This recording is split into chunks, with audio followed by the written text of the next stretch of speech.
GDPR is mainly for European countries. But these are the cyber protection laws which are coming in the different parts of the world where they are having a set of rules as to how to deal with the privacy of an individual, how to deal with the privacy of a citizen. This is about data protection laws and regulations, which are under the cyber law framework. So, what are all the other stuff? First is the jurisdiction. You have to determine in what is right, what is wrong. That is the jurisdiction. And then is the evidence. You have to collect the evidence that he was right, he was wrong, or he was really the victim for all this stuff. So collecting of digital evidence is one place where an engineer will play a big role because it's related to technology, like I told you. Then the intermediary liabilities. That means there are people who are intermediaries, like who are selling computers, who are giving internet connection, who are selling some stuff.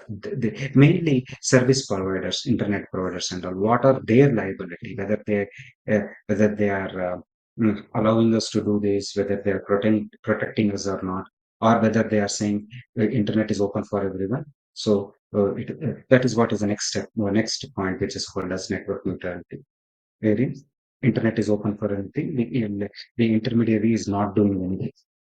So intermediary mainly is service providers, computer providers, the mobile phone providers who put some software inside it and give and all that stuff. The last thing which is right to be forgotten is about that um, public citizen data gets stored in multiple places. Uh, it could be browsing history, it could be online activity history and all.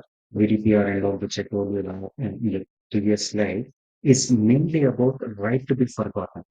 So it is about the citizen saying that my information which is stored here and there, I have the right for it to be forgotten, to be removed, to be deleted.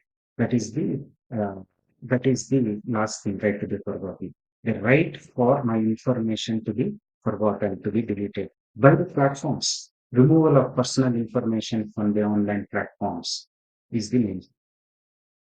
All this comes under that cyber law. Then, then I have Then I have put some uh, few terms that are used in cyber law. There are many terms used in many terms used in cyber law. Few of them are what I have just brought in, which are very interesting also. One is called zero-day exploit. So what is zero-day exploit? Zero-day exploit is being used everywhere uh, in the cyber field. So what is it? It is a vulnerability or a problem where the company doesn't have a patch yet because it is the first day it is on the market, like a new software is released, a new browser version is released, a new computer is released. The zero day exploit is means there is a vulnerability which people hackers have found out on day zero, that they are trying to exploit it. As days go by, after 0 days, after say 10 days, 20 days, the company may find a patch for it. Company may find a solution for it. But the vulnerability that was found on the 0th day is of biggest threat because it gets affected to many people because there is no patch yet. So that is the 0 day exploit. The next thing is called steganography. Steganography means it is a crypto related stuff, like people hiding information into music or into images or into a design. They write their name or they write some passwords into it and then transfer it to someone. This was an old way during wars. Many people do that. If they have to transfer something, they have code words, because if something is transmitted either by an image or by a wireless stuff, it is heard or seen by many people. So how they interpret it? It is a way to send the information, but pack it in such a way that others will not get it. We used to have what is called as invisible ink. You write something and you put lemon on it, you can see it, what was written. Steganography is something like that, and it is used in cyber field even now. Botnet. Botnet is like a bot, a bot or a robot or a computer where it is already been attacked. It is already been compromised and attacked by the hacker. So the hacker has already control over that computer, and that computer is doing whatever we want to do. Oh, bring down the server, bring down the phone, make malicious phone calls, stuff like that. So DDoS, which means that you send multiple requests to a server. Uh, it can be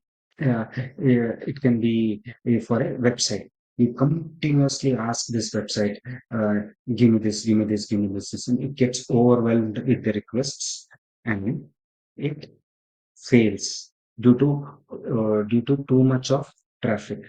So that can also be done through botnet. Like many computers ask for the same information to the server, and server cannot handle it, and it gives way, and that is called as distributed denial of services. DOS stands for denial of services. The double D is distributed denial of services. So the server will deny of services, it says I can't give. The distributed attack will happen from multiple computers which are already compromised. That is botnet. Then the other terms which we usually use is attribution. How do you attribute? What is the finding out? Attribution is mainly finding out the source, where it got attacked, how it got attacked. Many of the times it is very difficult to find. That's why I've written finding a needle in a digital haystack. So this is how to identify the source, where it has come from, where it has originated from. That is attribution. Next is cryptojacking. Cryptojacking is a very new term which people have been using it off late, like last 2, 3 years or 4 years, wherein you hack someone's computer, like someone's computer, your colleague's computer, or computers in your um, organization, and use that computers to mine a crypto coin, mine a Bitcoin, or mine something, and they don't know. So their computer is always getting hot and always using something in like hijacking, like you take someone's like hijacking a plane means you take someone's plane. Hijacking a computer means you take someone's computer. This is cryptojacking is uh, mining cryptocurrencies, mining any cryptocurrency. Bitcoin is one such currency. Mining many cryptocurrencies inside someone's computer without his knowledge. That is cryptojacking.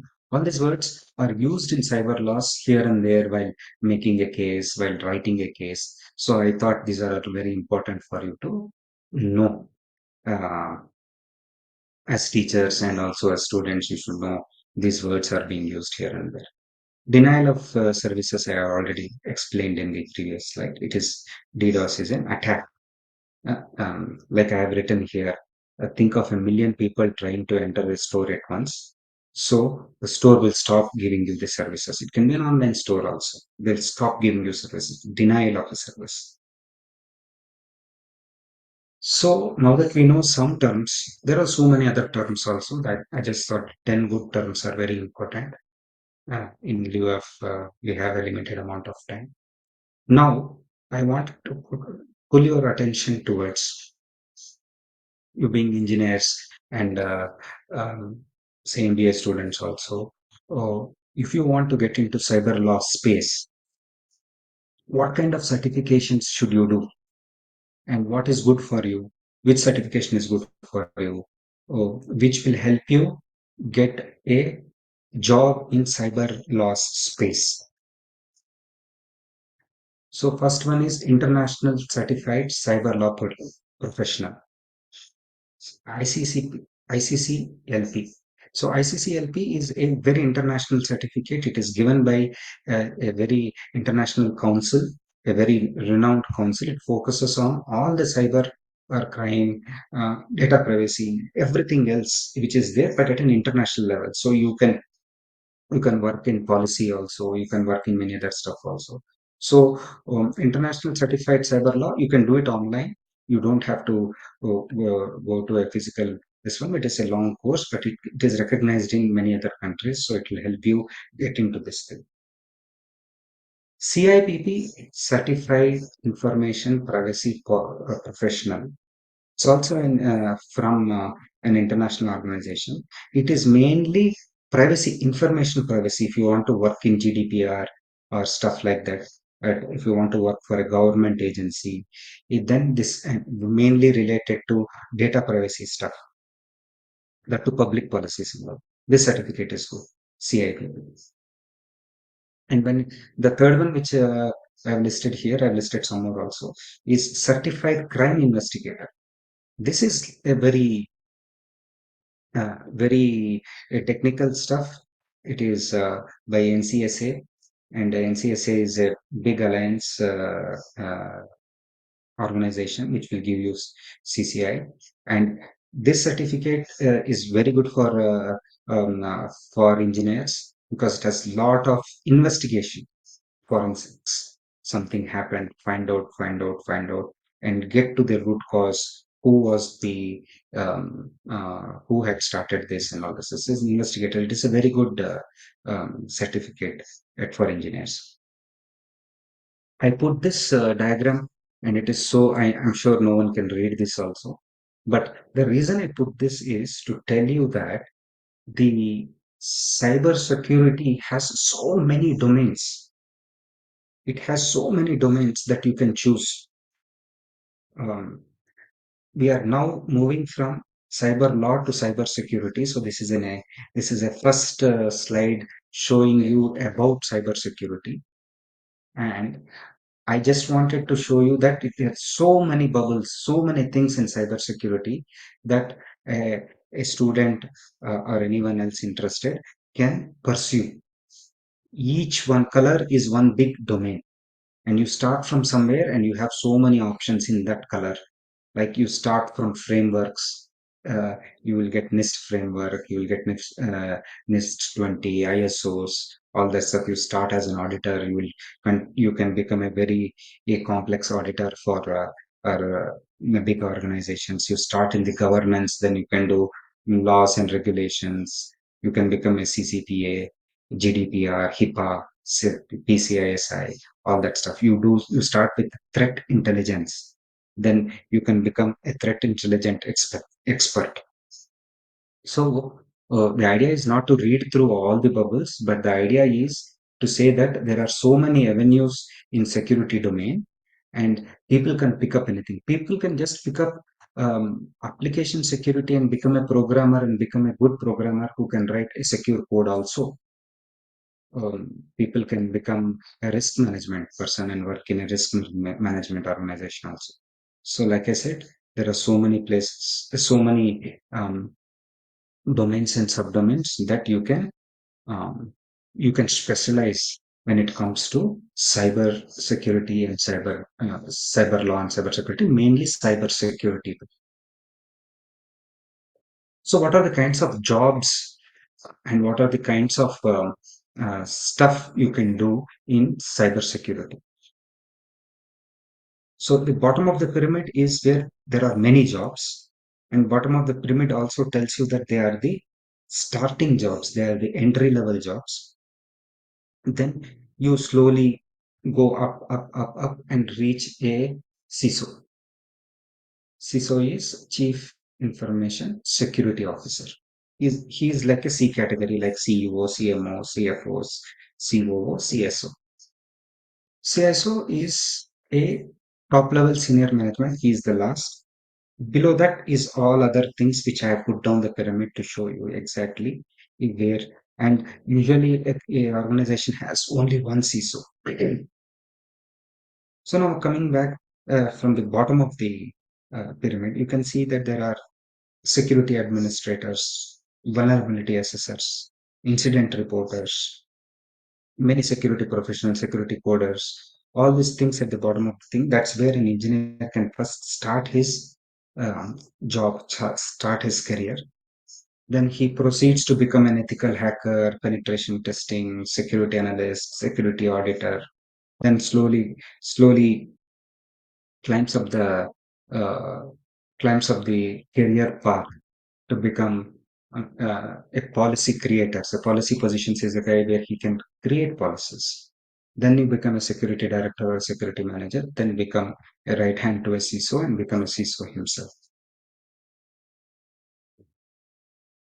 I have just this slide. I wanted to just tell you how you can go from uh, a fresher or year one is a fresher to a advanced level job, what job roles and how you can go from a really fresher feeder role, fresher or a intern to an entry job and a mid-level job and advanced level, and how you can transition and what are all the job um, I would say job roles that you can start with. You can just start with a network administrator or a financial analyst, just analyzing finances, and then become an incident analysis reporter or an IT auditor. Then go into information security consultant or information security analyst. Then become a information security manager or an administrator, and then again go like the previous one. You can go till CISO or an deputy CISO or a security manager. This was just an extension to the previous slide saying that how your career could progress from a intern or a feeder role to an advanced level. So when I'm talking about these jobs, when I'm talking about all the stuff, what should someone know if you have to get into a cybersecurity job or a cybersecurity say internship mainly? As a teachers also, what should you focus teaching your students is start with problem solving skills. Cybersecurity is mainly about problem solving. You don't know what happened, the computer stopped working, so there is a problem. There is a problem in a server. You don't know what happened, but the server is not giving you the right output. So problem solving skills is a very important thing. That's why I put it in the first thing. There is exactly a the order has been well thought and put it here. So problem solving skills. So you have to run some problems called solving workshops itself for the students. Give them a problem and see how they solve it and how a group solves it. Next is of course programming skills. So programming skills is very important, especially in the cyber world, that you can program a safe code or you can audit a code to see if there were any problems in the code. Networking protocols. You should know networking in and out because most of the hacks happen through a network or a hole in a network. So networking protocols is very, very, very important. Then of course system forensics. So you should know forensics as to if something has happened, how to go back and find out what was done. So it is not that important. So it is, but more forensics you do, then more you know uh, what has happened and how it has happened.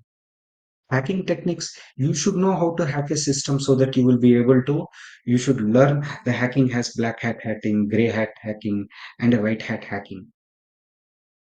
Black hat hacking is something where you just, it is like it is like a thief. You just hack something. White hat hacking is you tell someone that I will try to hack your system and find out, I'll find the vulnerabilities. So you should know how hacking is done. Only then you will be able to write a code which is better and which is hack proof, as much as hack proof as possible. The next box is about all, the box in the right is all about little advanced topics, which if you know or if teachers teach you those topics, each topic is a semester on its own or a worth 10 hours of 10 hours of teaching, especially malware analysis, reverse engineering, risk analysis, malicious code identification, intrusion detection. All these are 10 to 15 hours of course where there is a given syllabus where we can teach all that stuff. Basically, risk analysis is analyze complete risk and its mitigations also, how to mitigate that risk. Intrusion detection is someone has intruded into our space. How do we detect it? And what are the techniques, tools? Most of it is there are a lot of tools. It is most of it is about learning those tools, how to use those tools to do intrusion detection, how to use the tools to find out risks, stuff like that. So these are the certificate. The other certifications which we saw previously. This one is for getting into cyber law. All this is for getting into cyber law. This is into cyber security as a This is into cybersecurity certifications available as a engineer, as a hacker, as a manager. So this is mainly cybersecurity certifications. There are many. There are many colleges and institutions and training centers which train you for these certifications. Some are easy. Some needs some experience also. For instance, CISSP, which is the fourth one. CSSP needs is for experienced professionals. You have to submit your experience certificate, I think 4 years or 5 years of your experience. Then only they will say you are eligible for taking up this certification. And there are syllabus for each of this certification. Um, so starting with CH is Certified Ethical Hacker. I think many students know this. Many students, uh, there are many online Udemy courses or many um training institutes which teach CH even in Bangalore also. And there is a prescribed book and syllabus where teachers can use that and teach CEH and make students take CH exams as well. So it's a very easy and accessible training. Even a fresher can do. Certification a fresher can. Computer hacking forensic investigator is again little advanced, and it's again about a forensic investigation and all that stuff. So that is little complex thing. But all these certifications from CEH to NCSF, all these are for engineers and are for professionals who will help the uh, organization to keep up a complete uh, good security posture. And for teachers, mainly teachers who want to get into security field in teaching them in security field should pick up one or two of these certifications syllabus and start incorporating that in their teachings, in their syllabus, in their day-to-day stuff. Like for instance, certified ethical hacker (CEH). If someone is a good programmer and also a CH certified guy, he would write a very secure code and his code cannot be hacked. So, I just searched and of course out of experience and asked few people also what should be the list of certifications the teachers of BEME should know and how they can incorporate into their teachings or into their special training needs. Like I like I introduced many terms in cyber law, I wanted to bring in some such type of terms in cyber security also. That you should know these many terms when you are operating in cyber security field. This is mainly when you are already on job and you are in a cyber security job in whatever level, in a mid level or a senior level. these terms should be there, and you will obviously get into these terminologies very quick, very easily as you practice cybersecurity. DLP is one such thing, and all these aspects have very good tools associated with it. There are many paid tools from big companies like IBM, Microsoft, and all that stuff. But there are also open source tools which are free to use open source. So I have listed those tools also against each of this. First, let me explain these terms. DLP is data loss prevention. So they'll be asking, are you in DLP mode? Are you in this mode? So how do you protect your data? So it could be anything. It cannot be just database data, because DAM is about database data. So DLP is about any data which your company has. It could be as simple as invoices, or it could be as a big thing as your code of the company itself. How are you dealing with DLP? So data loss and its prevention. DAM. DAM is again database activity monitoring. So who is getting into the database, who is getting out, their permissions, their levels of activity that a user can do inside a database. If you give them root access, they can delete the data also, they can delete backups also. So just restricting them to uh, certain area of databases. So DAM is about all about monitoring the database activities. There are very specialized tools in DAM related space, DAM related domain.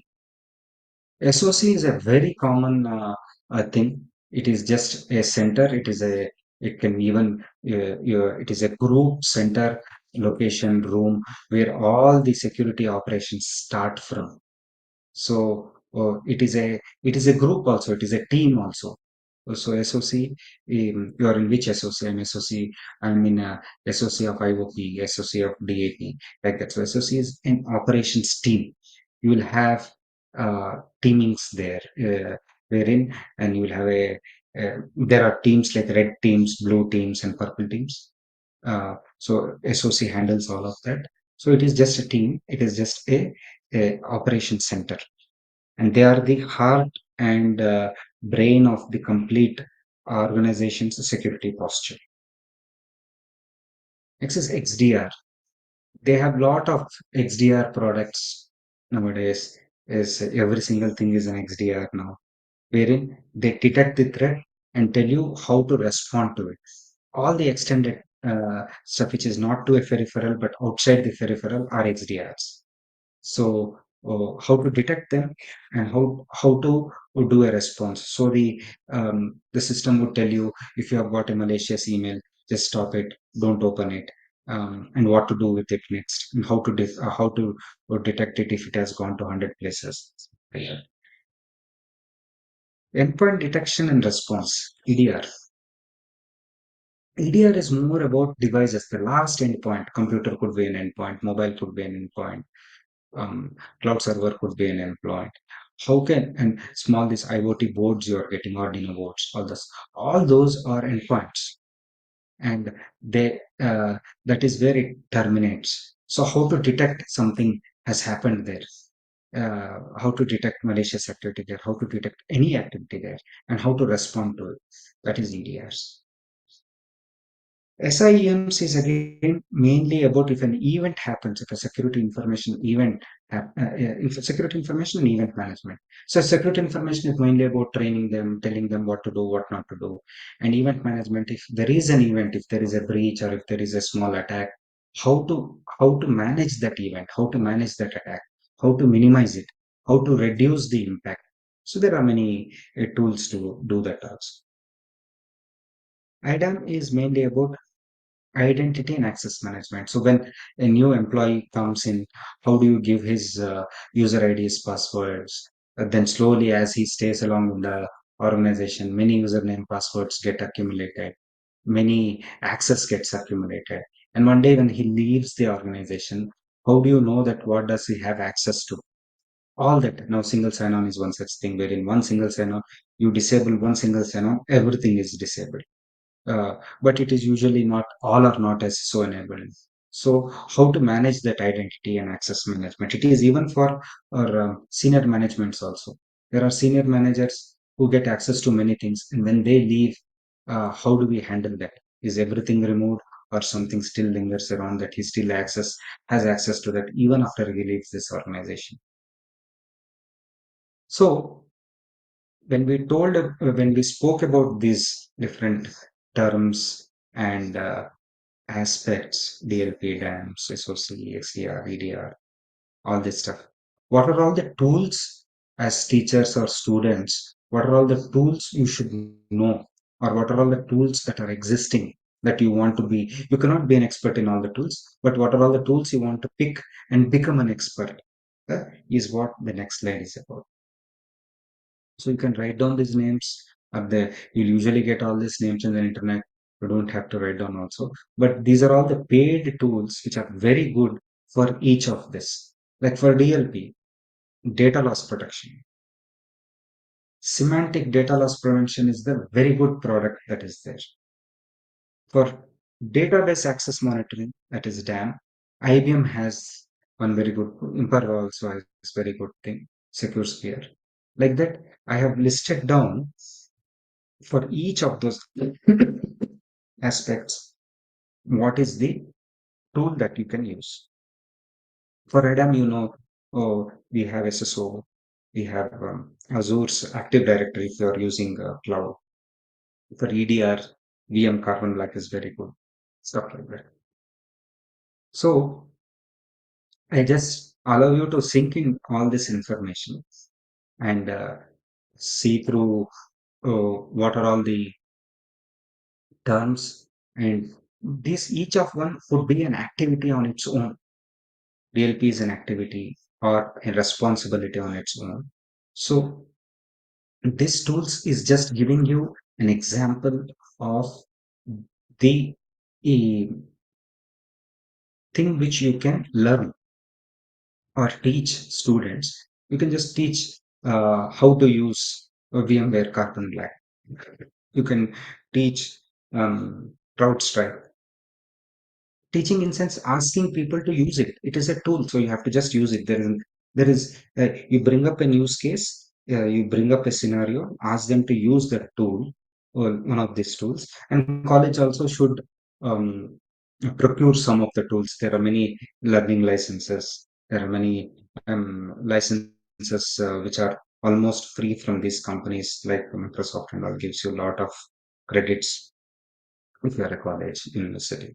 So that is the reason I have put this list of tools where the teachers can uh, ask the organization to procure some tools and also teach them uh, or use them in your projects or in your workshops, and become experts in one or two of these such tools, which will help the student to get a good job and all that stuff. This is again a slide which I cannot read, you cannot read. It is so small font. But what I wanted to put into this slide is telling that there are so many products and so many things available in the security landscape. So many. This was just a small example. These tools were small example. I just wanted to tell world is this big. There's so many companies. Some are products, most of them are companies, and each box is one segment, one aspect. Within the box, again, there are many small boxes which are talking about the subdomains of it. So all I wanted to tell the teachers and the students is that the world is so vast. And there's so many companies involved in information security that you can pick and choose where you want to become an expert and pursue that route. And also to tell you that you cannot showing you such big things, saying that you cannot be an expert in all the tools, you cannot be expert in all the stuff. Each company has one or two tools also. This may be, some of them are just companies, some of them are tools, but I just wanted to elaborate to a point that uh, cyber security itself is such a vast area that you can pick up any single stuff and become an expert there. And you can also start teaching that aspect itself, that activity itself as a teacher. So now coming back to, now that we have read, we have seen, and uh, we have seen cyber law and cyber security. I wanted to, this is towards the end of this thing, is that I wanted to tell you that there are so many big, uh, major breaches, cyber security incidents that I've just put some, just put some, not covered. It is very difficult to cover the whole stuff, but these are the big security breaches that have happened. And most of the times, whenever there is a security breach, it is all about taking away some data, taking away some public data. So, under each name in the bracket, you have a number and it says million or billion. M is million, B is billion. Is so many million records of information has been breached. That means has been robbed. So, for instance, if you see 2018, the Aadhaar card instance, which many people know or don't know, 1 billion records were stolen. 1 billion records were stolen. The second very big, and everyone knows about it, is the Equifax thing, which happened in 2017. So 143 million records have been stolen there, even more. Or you usually try to show a smaller number to the public so that there is less panic. But all this information was the public information, credit card information. Equifax is about all about credit card information, their SSN numbers, so their date of births, everything else related to getting a credit card, was lost by in Equifax data breach. Like that, everything. Yahoo has 3 billion records lost in 2013. It is also a very famous thing. Why did I put this? This is, of course, to tell you that so much of data was stolen, and such big data breaches have happened is uh, one aspect of why. And also, uh, you as teachers, um, when you teach some subject, you can pick up one of these stories and narrate that to the students, and also ask them to read and come. Suppose Facebook stuff, which I said 2019. You asked you print that case, a database case. Ask students to read that and come, and in the class you pose about 10-15 questions and ask them to answer those questions. And that's how you do the case study. Yeah, you bring, and you can do case. There are certain colleges who does a case study. One case is been taught for almost a week, 3 or 4 classes. So you can pick. These are all well documented uh, data breaches, so that there are lot of information, especially teaching information, academic information that you can teach. So, and you don't have to pick up everything. You don't have to know everything.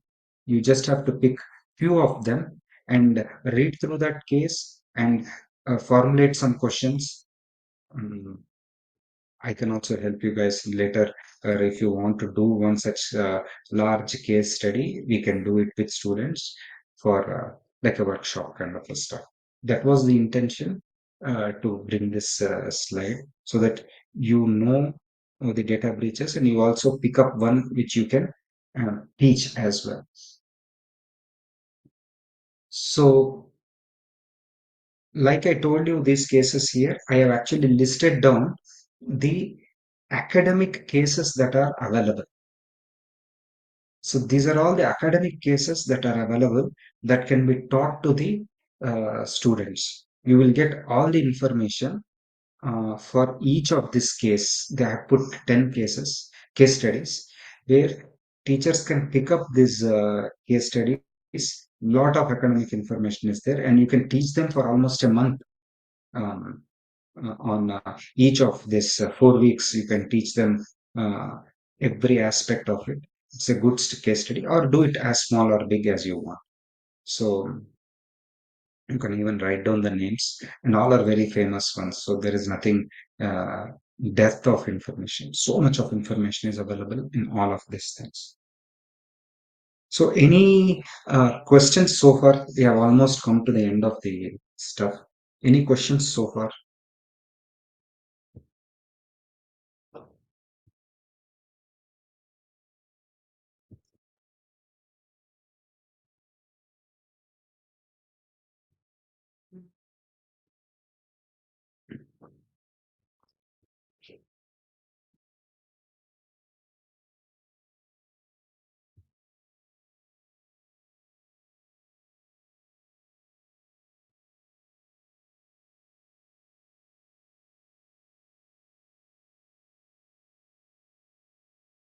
So if there are no questions, then I can uh, go to the next topic. I have one case study which I want you to narrate also.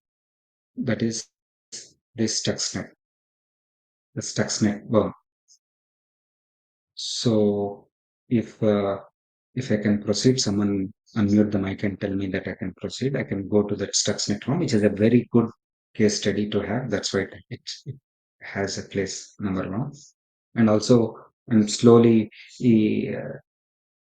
wanting to also bring in how these case studies are taken forward in a college environment. And Stuxnet is a good thing to start, especially with engineering students.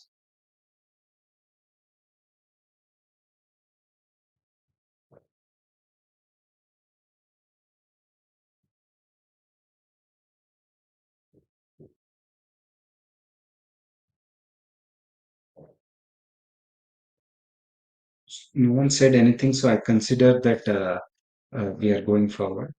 Um, I will start with this Stuxnet case study.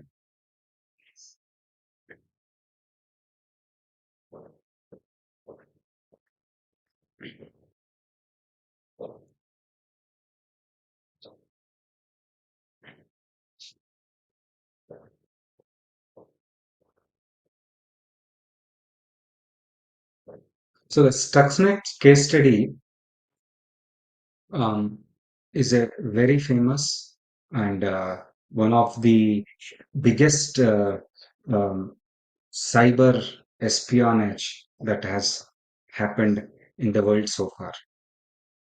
And as some of you know, or Madam Shilpa Madam, or few others know, that I was trained by Government of India on cyber security in Israel. And in Israel, one of my trainer had worked directly with Stuxnet. One, he is a head of Israel's security, and he was uh, then directly involved with Stuxnet. But they had a code name for it. It was called Operations Olympic Games.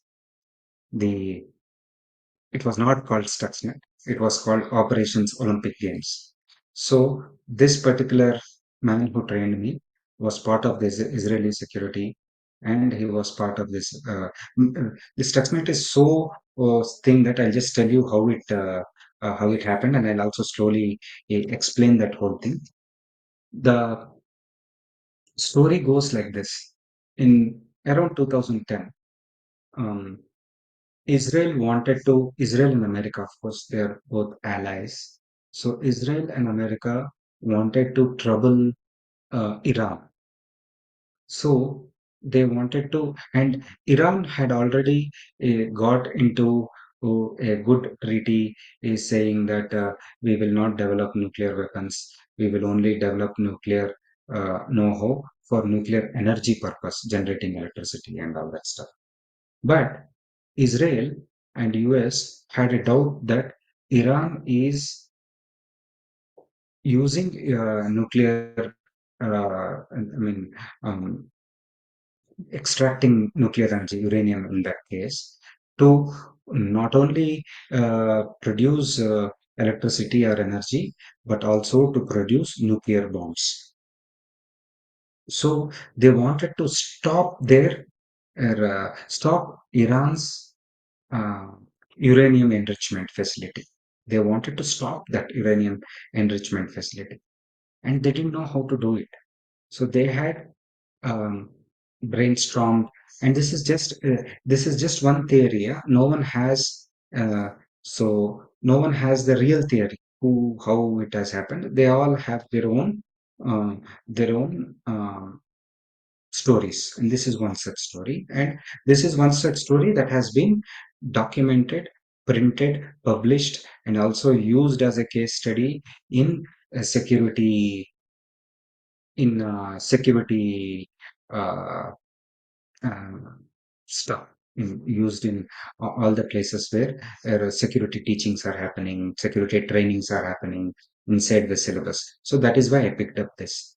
So they develop they develop a worm, they develop a virus worm, um, which has a rootkit, which has all the elements um, which a worm should have. So which a worm or a virus should have, that is self-spreading. It has to spread on its own. Then it has to do its task, send back some information as to what has happened. And all. I'll explain you all that steps. There are about 8 steps. I'll tell you all that. So basically, a government run cyber warfare that they put onto Iran. And what happened at the end was they were successful in burning the burning the enrichment facilities. There used to be this centrifugal equipment which will rotate, and a centrifugal, and it would rotate in very high speed and burn off. But it the software which is monitoring it, the software which is telling whether everything is right or wrong, would not tell its RPM, would not tell that it is going at very high speed, would not tell that it is getting burned, and it would physically not function. It would burn everything inside the PLDCs, everything would burn away, and um, stop that centrifuge which was used for uranium enrichment. So this program had to go inside, burn off all their centrifuges, and stop the uranium enrichment facilities from producing more uranium, and that would eventually stop making the many nuclear bombs and all that stuff. And they were very successful. So what happened was the programmers of the so I would start with just reading out what happened as a story from the image which is there in the left side to starting with step 1 to step 8. So first they wrote a program. The programmers of the National Security Agency, both in Israel and in US, wrote a program. They called it Beacon, and they had to send that Beacon program inside the nuclear facility. So we don't know how they sent it. Here they says they used a plant worker, but some say they planted it in a computer which was going inside the nuclear facility at the OEM level itself, at the vendor level itself, at where it got manufactured. From there, the computer went inside the nuclear facility, and the computer was installed, and the program inside the computer started working. That is the second thing. The program is introduced into the controller computer. Then in the third step, what happens is the program collects all the data from inside the the nuclear plant. It collects all the data because no one knew how the plant was inside. No phones are allowed, no cameras are allowed. It's a very secure place, nuclear plant. So this program would send all the information. It would send computer names, everything, and that is the step three. Program collects all the information on how the plant computers are configured and transmits that data outside to the Israeli officers, Israeli programmers. Then what they do is they write the worm program using that data. They write a very complex worm program using that data. That is step number four.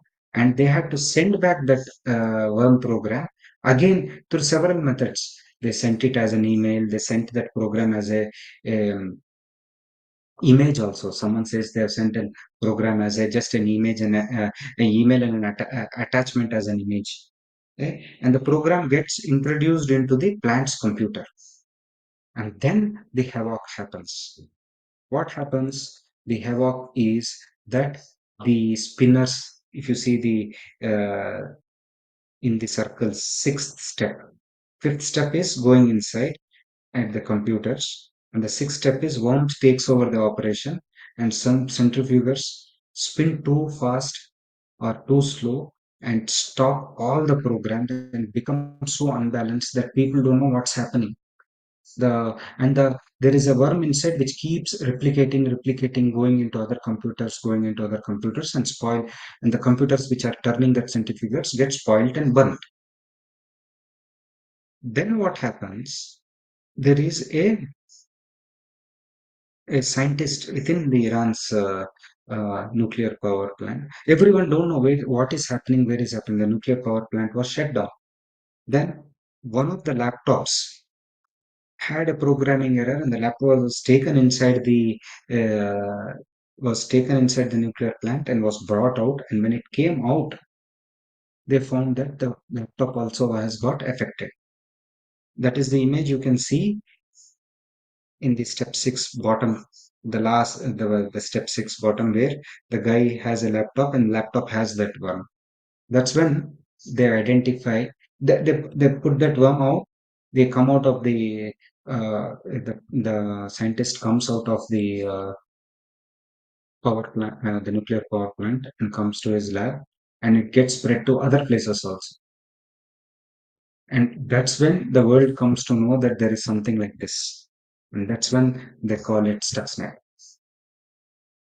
And it goes around. The almost whole world gets affected with Stuxnet, and then they find a solution for it. It was diagnosed, and they knew how to take it out. And later, the same Stuxnet whole program has been put in the internet. People can read through that program, and you can use that program in case study to find out where is this, where is that, where is X, where is Y, and do some workshop on it. So basically, if you go through all this stuff, it was a superb story as to how a organization, a country, the National Security Agency of Israel could bring down a big nuclear power plant with just an email and a pen drive and a small vulnerability in Windows server, Windows computer. They used Windows computer. They used a small email, one pen drive, all these things, and they could bring down a complete nuclear plant and even stopped it. And luckily, when I was in Israel getting training, I had a chance to speak to one such person. They are not allowed to tell their names. They are not allowed to talk about this also. But because we were getting trained, they just gave a vague idea, very very vague. They didn't even use this thing. Later, after about 7 8 years, I came to know that he was working with stats. He was working on this beacon problem, but I later the whole world also knew this project was called Operations Olympic Games. Uh, so they would talk Olympic Games, and no one would understand that it is the Stuckness program. So later, it all came out. They now or the whole thing is being taught as a case study. I hope you guys understood the story part of it, the security part of it, and how very simple stuff like an email, pen drive, and a new computer going inside um, a nuclear power plant could become later become such a big threat to the nuclear plant itself. So I thought it is a very good story and a well documented story that you can see and read. It's worth a movie also, or I'm not sure if there was a movie also made on it. That's about it. And next steps, what teachers should do or anyone else should do is design good syllabus with keeping all the latest things in mind. Design syllabus as and books, because security is evolving so much that you can't use an old syllabus. The syllabus has to be revised every 6 months, I would say. uh, and introduce new tools to students. I have described many tools. uh, Introduce a syllabus such a way that students can get certifications very easily. I've introduced many certifications, names of certifications and the certification bodies. So your teaching should syllabus should help them uh, get certificates very easily. So because certificate is one way to establish that I know this knowledge. Of course, doing so, you should conduct workshops or guest lectures, attend conferences, do student projects. Uh, One such student projects could be, you can divide the students into two categories, A and B, and A try to hack B and B try to hack A. Hack in sense, hack their program, or hide some data and try to get the data out, or do two websites, website A and website B. A tries to break website B, and B tries to break the website A. Those are the student projects I was telling. And also attend conferences, so you will know how vast is this world, how big this happens. Mm, and attend conferences like Bridge and Attack Summit is one such conference I spoke last year. There are many such conferences happening across the globe. Uh, your higher ups department should have some budget so that the teachers can go to such conferences, even if it is not in Bangalore, outside, and gather such information, gather the speakers from those conferences, bring them to your institution, and make them run some workshops or student projects, etc. That's all, guys. Thanks.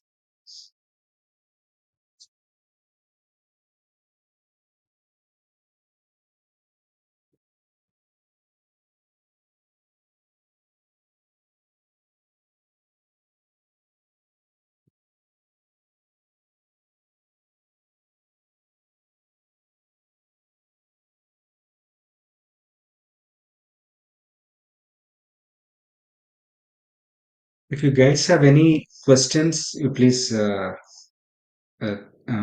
ask me now. I'll try to answer as best of my knowledge I have, or I'll come back to you.